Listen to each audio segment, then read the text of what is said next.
a respeito dos crimes de trânsito. Crimes estes que vêm causando, ano a ano, milhares de vítimas em todo o território nacional. Em dados estatísticos, esses crimes somam mais vítimas do que uma própria guerra. E em razão disso, que se faz cada vez mais importante uma atuação efetiva e eficaz dos órgãos fiscalizadores de trânsito. A finalidade de nossa disciplina será o estudo dos crimes de trânsito previstos no Código de Trânsito Brasileiro e a sua correlação, seja com o Código Penal, seja com o Código de Processo Penal, seja com o Código Civil, com a Constituição Federal, que é a nossa Carta Magna, a nossa lei maior, ou com a Lei 9099/95, que regulamenta os crimes de menor potencial ofensivo. O nosso CTB, a exemplo do que ocorre no nosso Código Penal, ele trata-se de uma lei penal extravagante e a exemplo do que ocorre no Código Penal, ele traz uma parte especial e uma parte geral. Nessa parte geral, ele estatui regras específicas para o cumprimento das normas ali estabelecidas e na parte geral ele traz os crimes de trânsito em espécie. Então, ele começa lá com sua parte geral a partir do artigo 291 até o artigo 301. E os crimes em espécie, ele vai do artigo 302 até o artigo 312, todos do Código de Trânsito Brasileiro.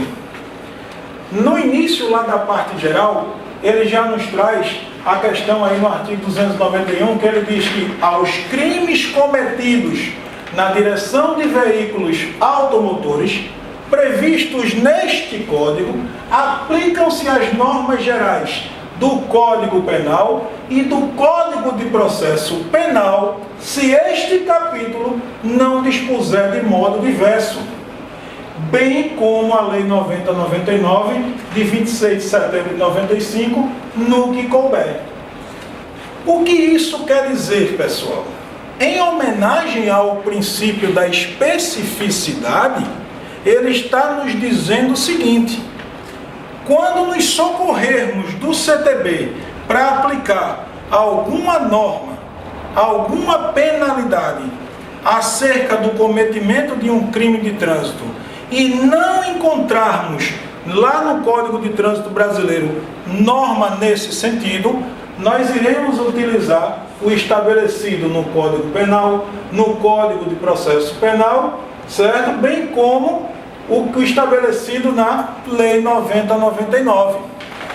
Mas se a legislação prevista no Código de Trânsito Brasileiro dispuser sobre regra a aquele respeito, aplicaremos o previsto lá no CTB, isso em homenagem ao princípio da especificidade, que determina que lei específica prevalece sobre lei geral.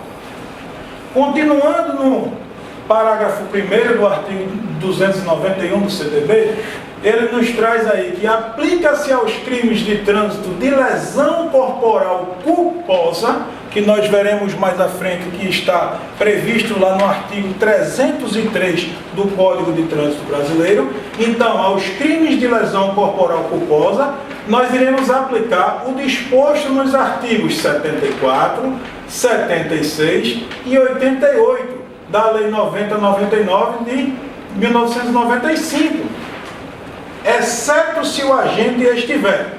Então, para esclarecer essa questão aqui, nos crimes de lesão corporal culposa, vai ser necessário, por exemplo, a representação do ofendido ou de quem suas vezes possa fazê-lo. Vai ser cabível também uma figura do direito civil, também prevista na Lei 9099/95, que é a chamada composição civil dos danos. E o que vem a ser, pessoal, essa composição civil dos danos?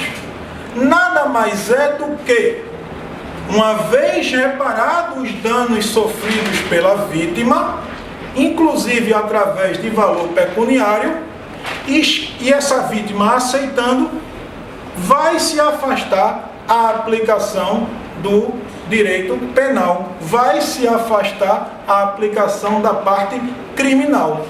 Exemplo: alguém joga uma pedra no veículo automotor de uma outra pessoa e causa um dano no para-brisa. A pessoa vai, representa numa delegacia, representa contra aquela pessoa pelo crime de dano e também civilmente, para que essa pessoa venha a ressarci-lo dos danos ali sofridos. Uma vez realizada a composição do dano, ou seja, o pagamento do para-brisa, nesse exemplo em questão, vai se afastar, vai ser possível a figura da composição do dano e vai se afastar a aplicação do direito penal.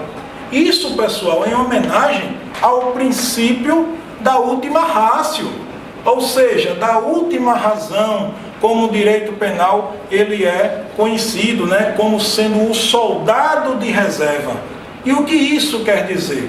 Que o direito penal só será trazido à baila, só vai ser chamado para resolver algum conflito social quando todos os outros ramos do direito não apresentarem uma solução possível, uma solução pacificadora.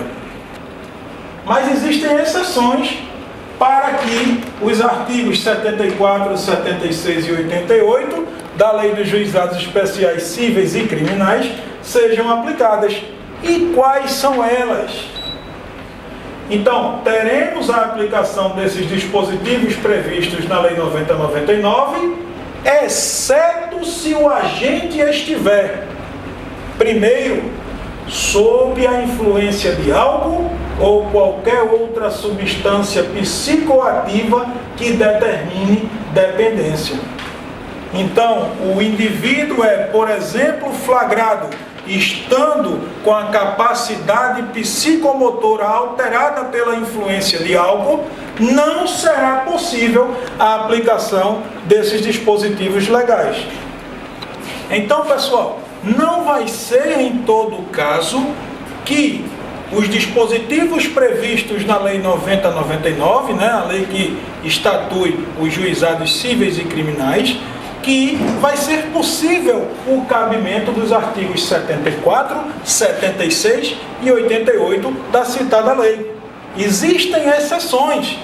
E quais são elas? A primeira exceção prevista no nosso CTB é que não caberá a aplicação desses institutos, dentre eles, por exemplo, a composição civil dos danos, quando o agente estiver sob a influência de álcool ou qualquer outra substância psicoativa que determine dependência.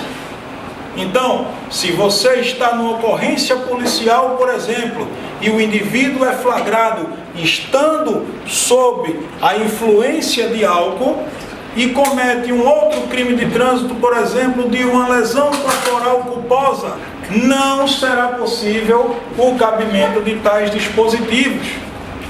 Inclusive, isso veremos mais à frente, que se trata, inclusive, de causa de aumento de pena.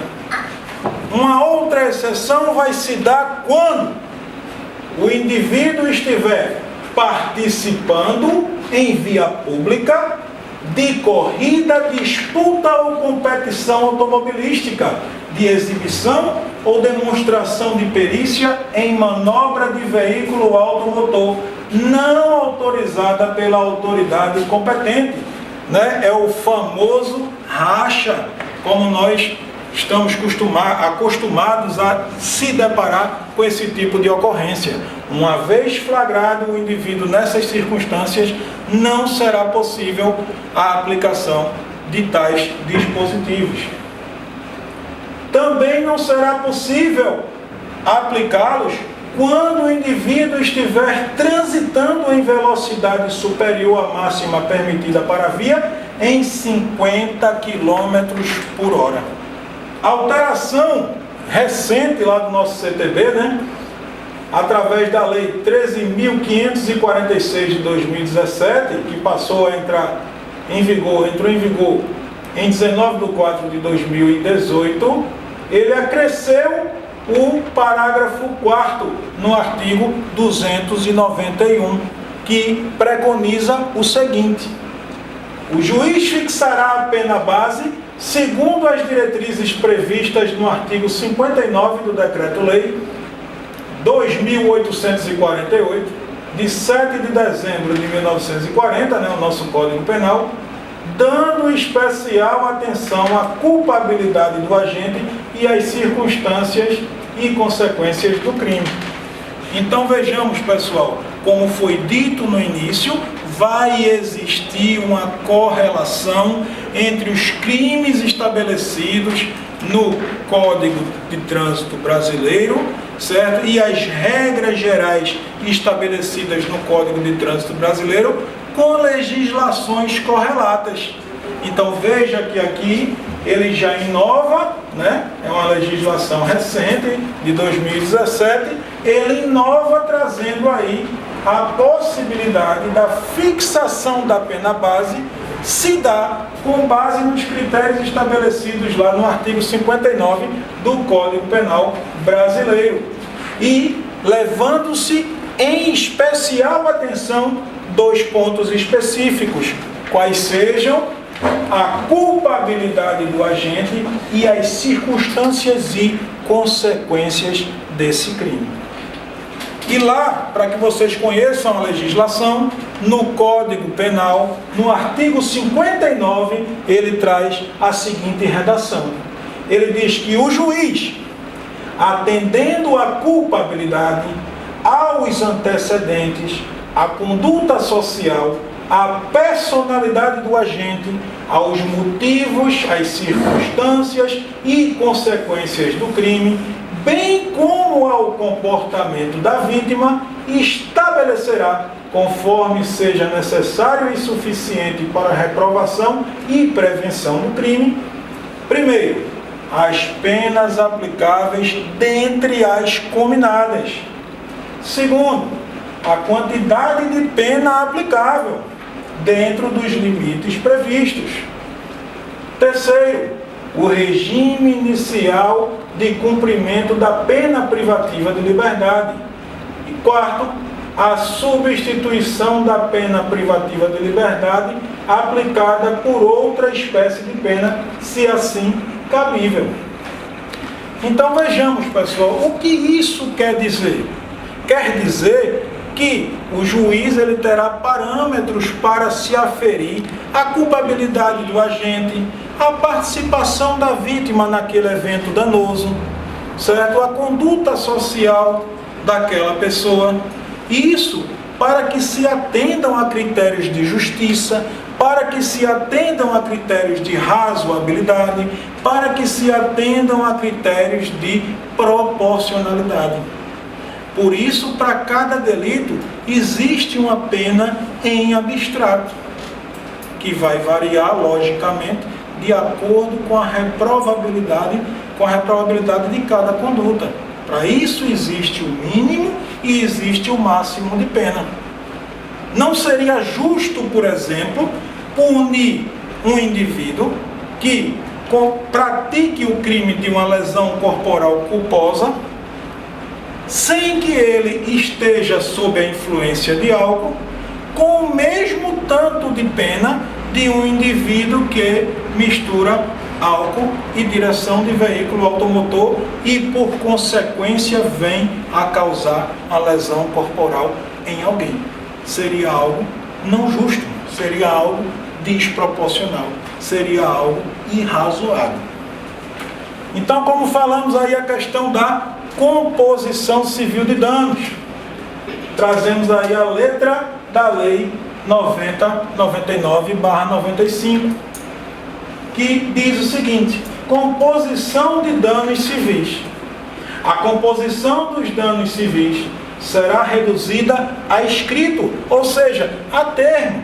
É como se fosse um acordo mesmo, firmado perante a autoridade judiciária e homologado pelo juiz, mediante sentença irrecorrível, ou seja, sem possibilidade de recurso, uma vez que ali está estatuída a vontade livre e consciente das partes envolvidas no feito.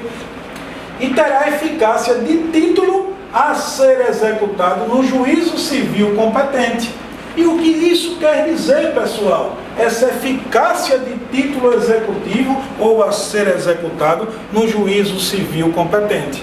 Quer dizer o seguinte, que aquele termo firmado perante a autoridade judiciária e homologado pelo juiz de direito, ele tem força de ser exigível. Aquilo é um título que pode ser e será executado na justiça civil, caso o que ali estiver estabelecido não seja cumprido.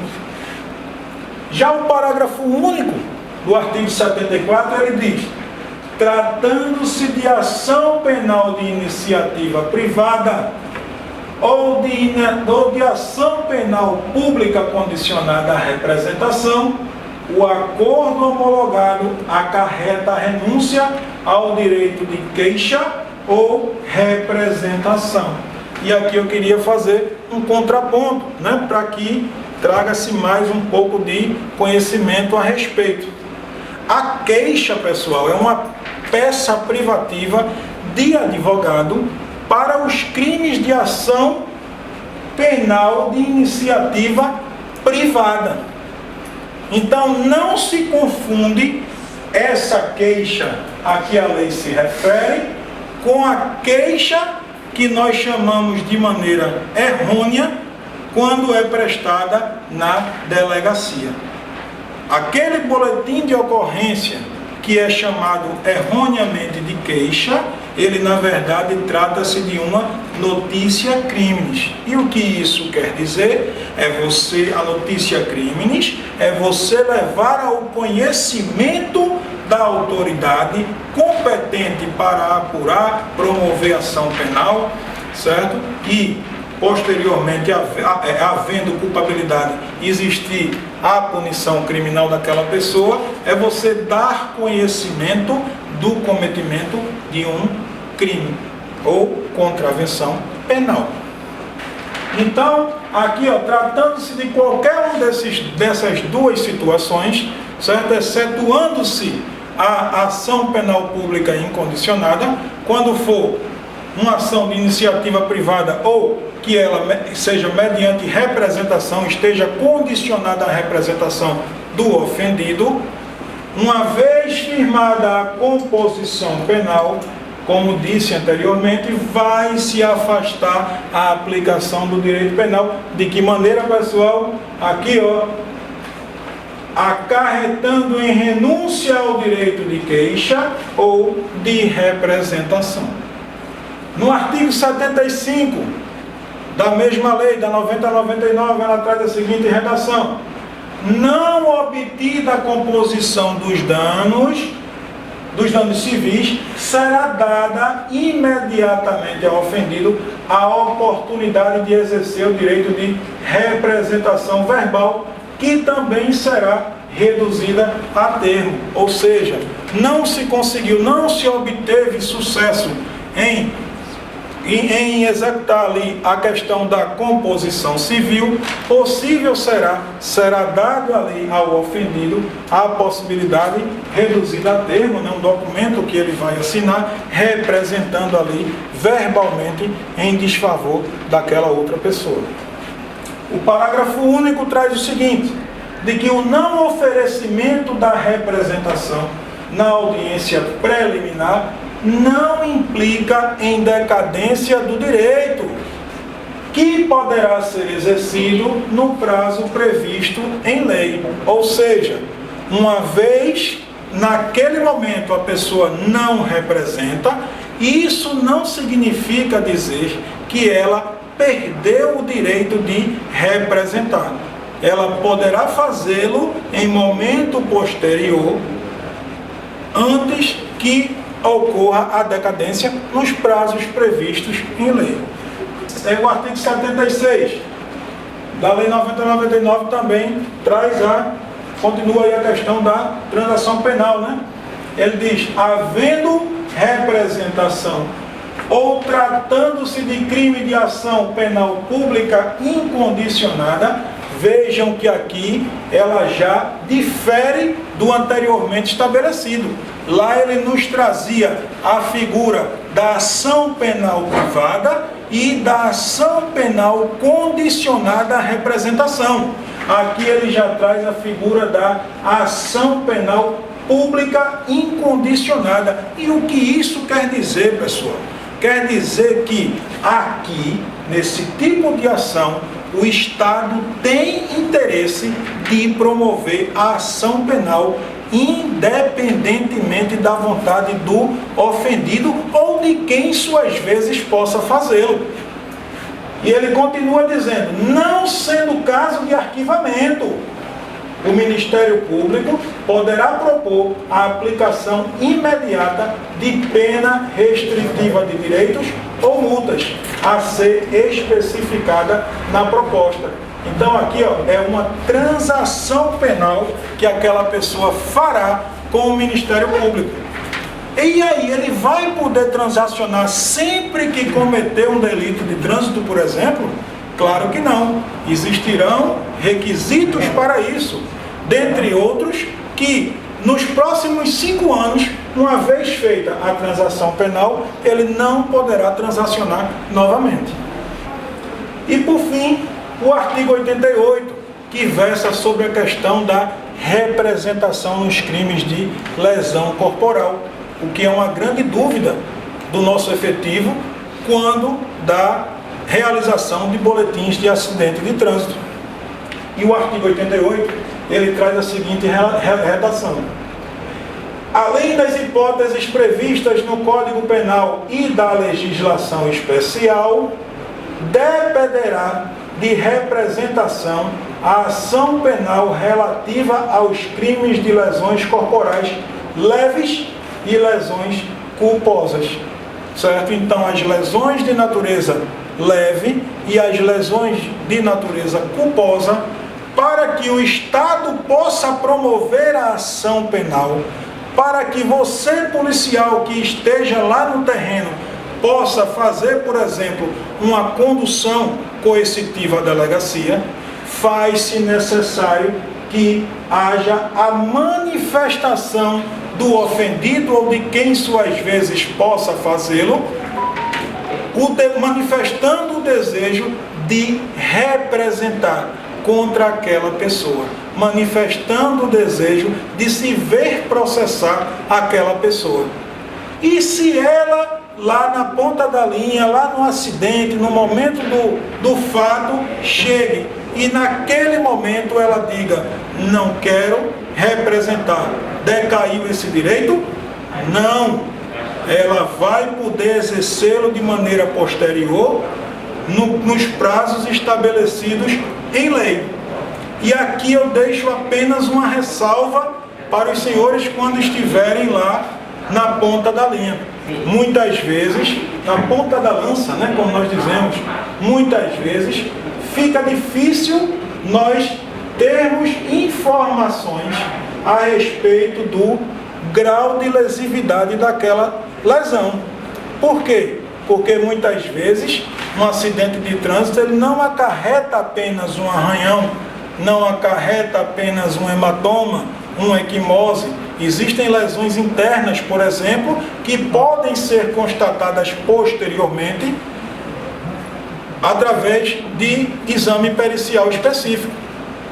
E, quando isso existir, a orientação é que comunique à autoridade policial com circunscrição sobre a área, para que ela venha a deliberar a respeito dos próximos passos, qual seja, a depender de seu entendimento, a lavratura do auto de prisão em flagrante delito, a lavratura de um termo circunstanciado de ocorrência ou a instauração de inquérito policial mediante portaria para que seja investigado algum crime ali cometido.